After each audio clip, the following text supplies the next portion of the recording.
Good morning students. आज हम पढ़ने वाले हैं समास।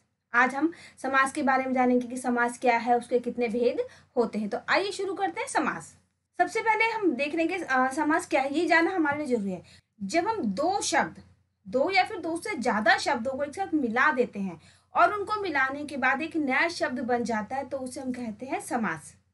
दो शब्द, चाहे वो दो हो या फिर दो से ज्यादा हो, तीन हो, जब हम उनको मिला दें और एक नया शब्द बन जाएगा तो उसे ही हम कहते हैं समास। इसी जो शब्दों को मिलाने का तरीका है वो कहलाता है समास। इसकी हम परिभाषा देखते हैं। जब दो या दो से अधिक शब्दों के मेल से एक नए शब्द की रचना की जाती है तो उस शब्द रचना विधि को समास कहते हैं।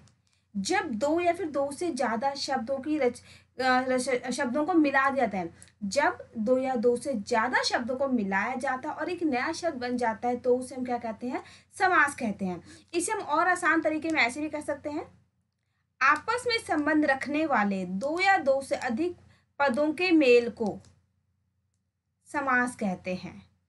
जब दो शब्द मिल जाते हैं, दो से ज्यादा होते हैं, मिल जाते हैं तो वो समास कहलाता है। अब हम जानते हैं समास के बाद समास विग्रह की। समास विग्रह क्या है? देखिए, अभी मैंने आपको बताया कि जब दो या दो से ज्यादा शब्दों को मिला देते हैं तो वो समास कहलाता है, और जब इन्हीं शब्दों को हम अलग अलग कर देते हैं तो उसे हम समास विग्रह कहते हैं।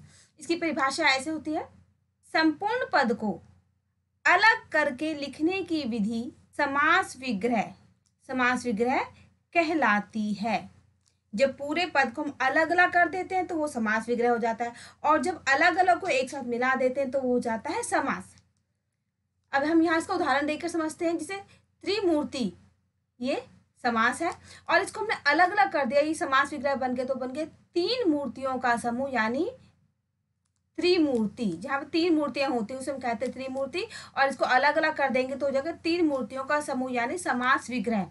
इसी प्रकार से समास है नवरत्न, और जब इसको अलग अलग कर देते हैं तो बनता है समास विग्रह यानी नौ रत्नों का समूह नवरत्न यानी समास विग्रह। अभी हमने जाना कि समास क्या है। जब दो या दो से अधिक शब्दों को मिला देना समास है और उन्हीं शब्दों को अलग कर देना समास विग्रह कहलाता है। इसके बाद हम जानते हैं कि समास के कितने भेद होते हैं। समास के 6 भेद होते हैं। पहला तत्पुरुष समास, दूसरा कर्मधारय समास, तीसरा द्विगु समास, चौथा द्वंद्व समास, और पांचवा अव्ययीभाव समास, और आखिर में छठा बहुव्रीहि समास। तो समास के 6 भेद हो गए। समास के कितने भेद हुए? 6 भेद। पहला तत्पुरुष समास, कर्मधारय समास, द्विगु समास, द्वंद्व समास, अव्ययीभाव समास और बहुव्रीहि समास। अब हम एक एक करके सारे समासों के बारे में जानेंगे कि सभी समास क्या हैं। अभी हम सबसे पहले पढ़ें तत्पुरुष समास। ऐसा समास जिसमें जो दूसरा पद है वो प्रधान है तो उसे हम समास कहते हैं। दूसरा वाला पद क्या है? प्रधान होता है, तो उसे हम तत्पुरुष समास कहते हैं। इसकी परिभाषा देखिए, जिस समास का दूसरा पद प्रधान होता है उसे तत्पुरुष समास कहा जाता है। दूसरा पद कैसा है? प्रधान है। दूसरा पद अगर प्रधान है तो उसे हम कहते हैं तत्पुरुष समास। और इसमें इसे अलग करें पर जब इसको अलग अलग कर देते हैं तो कर्म, करण, संप्रदान, अपादान, संबंध और अधिकरण, इसमें कर्ता और संबोधन का चिन्ह नहीं लगता है। किसका लगता है? सिर्फ कर्म का, करण, संप्रदान, अपादान, संबंध और अधिकरण, यानी कर्ता और संबोधन के चिन्ह इसमें नहीं आते हैं। इसको हम समझ लेते हैं। जैसे ये है माखन चोर, माखन चोर यानी माखन को चुराने वाला, ये है कर्म तत्पुरुष समास। इसी प्रकार है कालिदास रचित, यानी कालिदास के द्वारा लिखा गया, जिसे कालिदास ने रचना की है, और ये हो जाता है करण तत्पुरुष समास। इस प्रकार देखिए जेब खर्च, यानी जेब के लिए खर्च, जो हमें पॉकेट मनी मिलती है वो जेब खर्च यानी संप्रदान तत्पुरुष समास। ऋण मुक्त यानी कर्ज से मुक्ति, ऋण से मुक्त क्या है? अपादान तत्पुरुष, अपादान यानी अलग होना, यानी जो हम कर्ज से, ऋण से अलग हो गए। राजपुत्र यानी राजा का पुत्र, संबंध है, तो यह है संबंध तत्पुरुष समास। इसके बाद है आप बीती, यानी खुद पर बीती हुई, अपने ऊपर बीती हुई, इसे हम कहते हैं अधिकरण तत्पुरुष समास। तत्पुरुष समास में क्या है, जो दूसरा पद है वो प्रधान है, इसीलिए इसे तत्पुरुष समास कहते हैं, और इसके अंदर कर्ता और संबोधन का चिन्ह नहीं आता। अब तत्पुरुष समास करने के बाद, समझने के बाद हम बात करते हैं कर्मधारय समास की। कर्मधारय समास, कर्मधारय समास में जो दोनों पद हैं उसमें उपमा है, उसमें दोनों का ही संबंध होता है, जो विशेषण और जो विशेष्य है, एक जो विशेषता बता रहा है और जिसकी विशेषता बता रहे हैं, दोनों का ही संबंध होता है, उसे हम कहते हैं कर्मधारय समास। इसकी परिभाषा देखिए इस प्रकार बनेगी, जिस समास के दोनों पदों में विशेषण, विशेष्य अथवा उपमा, उपमेय का संबंध हो उसे कर्मधारय समास कहते हैं। जहां विशेषता भी है, हम क्या विशेषता बता रहे हैं और किसकी बता रहे हैं, दोनों ही जो वहां पर हो, जहां होते हैं, उसे हम कहते हैं कर्मधारय समास। इसका उदाहरण देखिए, जैसे परमानंद, परम है जो आनंद सबसे अच्छा है, परम है, उसे हम कहते हैं परमानंद। चंद्रमुखी, यानी चंद्रमा के समान मुख हो जिसका, चंद्रमा के समान जिसका मुख है वो है चंद्रमुखी। तो यहाँ पर क्या है, विशेषण भी है और विशेष्य भी है, दोनों ही हैं, इसीलिए ये कर्मधारय समास है। कर्मधारय समास के बाद हम बात करते हैं द्विगु समास की। द्विगु समास की पहचान क्या है कि इसमें काउंटिंग होती है, संख्यावाची होता है, काउंटिंग के साथ इसे हम पहचान सकते हैं। जहां पर भी काउंटिंग की बात आती है, संख्या की बात आती है, उसे हम कहते हैं द्विगु समास। द्विगु समास इसमें क्या है खास, संख्यावाची है ये, जहां पर काउंटिंग होती है। इसकी परिभाषा इस प्रकार से होगी, जिस शब्द का पहला पद संख्यावाची हो तथा संपूर्ण पद का बोध कराता हो उसे द्विगु समास कहते हैं। यानी क्या, जिसका जो पहला पद है वो संख्यावाची, जो हमने जो शब्द लिखा हो, जो समास लिखा, उसका जो पहला वाला पद है वो संख्यावाची हो और पूरे के पूरे पद के बारे में बता दे कि भाई क्या है। जैसे उसका उदाहरण देखते हैं हम। पहला हमने लिया है त्रिमूर्ति। अब यहाँ देखिए, त्रि संख्यावाची, त्रि मतलब तीन, संख्यावाची हो गया, और त्रिमूर्ति यानी तीन मूर्तियों का समूह, तो संख्यावाची हमें बता रहा है कि ये तीन मूर्तियों का समूह है। इसी प्रकार है नवरत्न।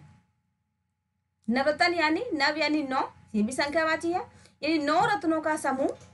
सप्त ऋषि, सप्त यानी 7, यानी 7 ऋषियों का समूह।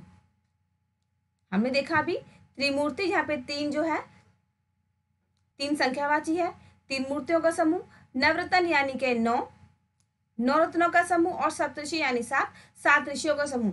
तो द्विगु समास की पहचान क्या है कि संख्यावाची होता है, ये बहुत ही आसान है, संख्यावाची है, तो जैसी बात है कि द्विगु समास है। द्विगु समास के बाद हम बात करते हैं द्वंद्व समास की। द्वंद्व समास में क्या है कि इसके दोनों ही पद प्रधान होते हैं। इसमें जो समास जो है उसमें उसके दोनों ही पद में जो भी जिस भी समास के अंदर दोनों ही पद प्रधान हो गए उसे हम कहते हैं द्वंद्व समास। उदाहरण देख, इसकी पहले हम परिभाषा देखते हैं।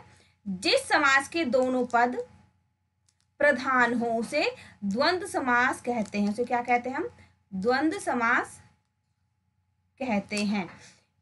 जिस समास के दोनों पद प्रधान हो गए उसे द्वंद्व समास के नाम से जाना जाता है। अब हम इसका उदाहरण देख लेते हैं। जैसे पाप पुण्य, क्या बनेगा ये, पाप और पुण्य दोनों ही प्रधान है, पाप भी है और पुण्य भी। दाल रोटी, दाल और रोटी दोनों ही प्रधान है, कोई भी कम नहीं है। भला बुरा, भला और बुरा, तो यहाँ हमने देखा ये पाप पुण्य, तो यहाँ हमने देखा कि पाप पुण्य दाल रोटी भला बुरा, पाप और पुण्य दाल और रोटी भला और बुरा, ये सभी जो है प्रधान है, तो ये द्वंद्व समास है। द्वंद्व समास के बाद हम बात करते हैं अव्ययी भाव समास की।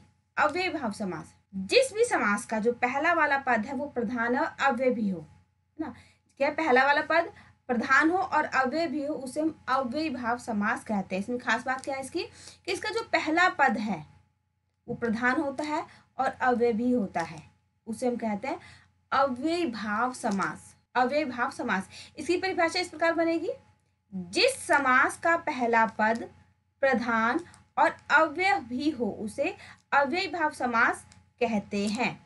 अब इसे पहचानने के लिए देखते हैं कि हम इसे कैसे पहचान सकते हैं। इसका उदाहरण देखेंगे तो हमें पता समझ में आएगा। जैसे यथाविधि, यथाविधि यानी विधि के अनुसार, जो विधि के अनुसार किसी भी काम को किया जाता है कहते हैं विधि के अनुसार, यानी यथाविधि। इसमें देखिए क्या है, पहला पद प्रधान है, ये पहला पद प्रधान है, यथाविधि विधि के अनुसार, यथा नियम यानी नियम के अनुसार।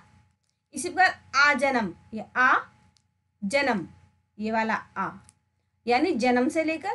तो उसमें क्या हमने देखा कि यथा, यहाँ भी यथा और ये अ क्या है, पहला पद है और ये तीनों ही पद प्रधान है, इसीलिए ये अव्ययीभाव समास है। अव्ययीभाव समास के बाद हम बात करते हैं बहुव्रीहि समास की। बहुव्रीहि समास वो समास जिस भी समास का कोई भी पद प्रधान नहीं होता और पूरा का पूरा पद किसी दूसरे पद की ओर संकेत करता है, किसी दूसरे प्रधान पद की ओर संकेत करता है, उसे हम कहते हैं बहुव्रीहि समास। इस समास का कोई भी पद प्रधान नहीं होता, पद प्रधान ना हो और क्या करता है, दूसरे प्रधान शब्द की ओर संकेत करता है, इशारा करता है, उसे हम कहते हैं बहुव्रीहि समास। इसकी परिभाषा देखिए तब आप आसानी से समझेंगे। जिस समास का कोई पद प्रधान ना हो बल्कि वह किसी अन्य प्रधान शब्द की ओर संकेत करे, उसे बहुव्रीहि समास कहते हैं। क्या कहते हैं उसे हम? बहुव्रीहि समास, जिसमें कोई भी पद प्रधान नहीं होता और वो क्या करता है, किसी दूसरे शब्द की ओर संकेत करता है, इशारा करता है, उसे हम कहते हैं बहुव्रीहि समास। इसको उदाहरण देखते हैं इसके, तो हमसे और भी आसानी से अच्छे प्रकार से समझ पाएंगे। जैसे हमने पहला इसका उदाहरण लिया है नीलकंठ। हमने क्या उदाहरण लिया इसका? नीलकंठ, यानी कंठ है नीला जिसका। अब देखिए नीलकंठ कहते हैं, ये कोई प्रधान नहीं है, लेकिन इसका जो अर्थ है वो किसकी तरफ इशारा कर रहा है? इशारा कर रहा है यहाँ, कंठ है नीला जिसका। किसका कंठ नीला है? भगवान शिव का। उनका जो कंठ है वो नीला है। तो नीलकंठ किसकी ओर इशारा कर रहा है? किस प्रधान शब्द की ओर इशारा कर रहा है? शिव की ओर। तो ये है बहुव्रीहि समास। अब एक और देखते हैं गजानन। गजानन, इसको देखिए, गज के समान आनन है जिसके। गज के समान आनन, गज यानी हाथी, गज के समान यानी हाथी के समान किसका सूंड है, किसके मुंह? आपने देखा हो किसका होता है? गज के समान कौन होता है? भगवान श्री गणेश। यानी गजानन जो है किसकी तरफ, किस प्रधान शब्द की ओर इशारा कर रहा है? भगवान गणेश की ओर। ये भी समझ में आ गया आपको बहुव्रीहि समास क्यों है। इसके बाद हम देखते हैं चक्रपाणि। चक्रपाणि, चक्र है पानी में जिसके। चक्रपाणि, पानी होता है हाथ।